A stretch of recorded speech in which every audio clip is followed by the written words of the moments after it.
Alright, guys, welcome back for another chapter in 2 Samuel. We're in 2 Samuel chapter 4, where the header reads, The Murder of Ishbosheth, and we'll get right into it. When Ishbosheth, Saul's son, heard about Abner's death at Hebron, he lost all courage, and all Israel became paralyzed with fear. Now there were two brothers, Baanah and Rechab, who were captains of Ishbosheth's raiding parties.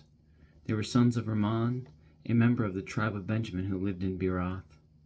The town of Beeroth is now part of Benjamin's territory, because the original people of Beeroth fled to Gittaim, where they still live as foreigners. Saul's son Jonathan had a son named Mephibosheth, who was crippled as a child. He was 5 years old when the report came from Jezreel that Saul and Jonathan had been killed in battle. When the child's nurse heard the news, she picked him up and fled. But as she hurried away, she dropped him, and he became crippled. One day, Rechab and Baanah, the sons of Rimmon from Beeroth, went to Ishbosheth's house around noon as he was taking his midday rest. The doorkeeper, who had been sifting wheat, became drowsy and fell asleep. So Rechab and Baanah slipped past her. They went to the house and found Ishbosheth sleeping on his bed. They struck and killed him and cut off his head. Then, taking his head with them, they fled across the Jordan Valley. Through the night, when they arrived at Hebron, they presented Ishbosheth's head to David. "Look," they exclaimed to the king, "here's the head of Ishbosheth, the son of your enemy Saul, who tried to kill you. Today the Lord has given my lord, the king, revenge on Saul and his entire family." But David said to Rechab and Baanah, "The Lord who saves me from all my enemies is my witness. Someone once told me Saul is dead, thinking he was bringing me good news, but I seized him and killed him at Ziklag. That's the reward I gave him for his news. How much more should I reward evil men who have killed an innocent man in his own house and on his own bed? Shouldn't I hold you responsible for his blood and rid the earth of you?" So David ordered his young men to kill them, and they did. They cut off their hands and feet and hung their bodies beside the pool in Hebron.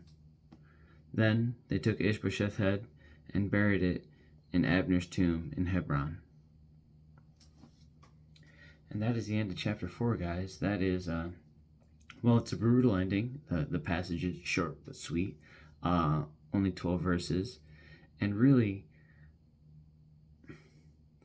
I can appreciate David's position on this now, especially now having reflected on previous passages when I struggled, when it mentioned how David dealt with the man who aided in Saul's suicide. Again, we don't know. There's speculation that I had the dialogue with the follower that I really appreciate, the continued dialogue on this platform, just because I want fellowship with you guys. So that's why I do this.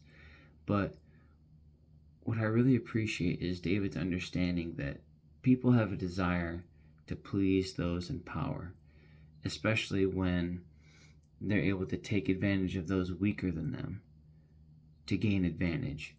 And that's all that I see here in chapter 4. There were two men that were able to take advantage of a crippled boy, a crippled man, I guess, for maybe that, again, I don't know the exact timeline or the age, but they sneak into a man's house as he's asleep, kill him, cut off his head, and bring it back to David and say, "Look what we did for you."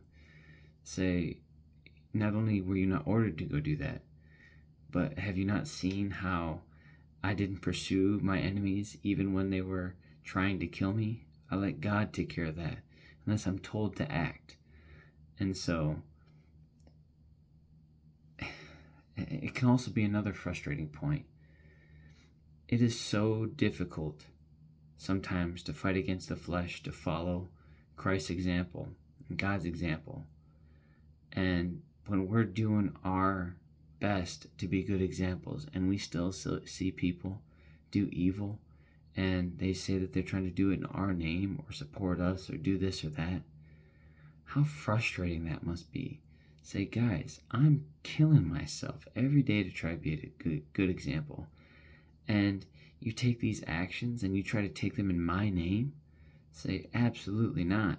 Creating this standard not only for himself, but upholding God's expectation of justice is, I don't know, we see David maintaining that standard. And I can understand why God would reflect on him being a man after his own heart.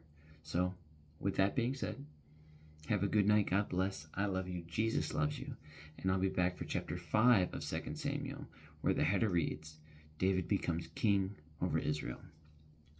And on that note, have a good night. And God bless, guys. I'll see you tomorrow for chapter 5. Good night.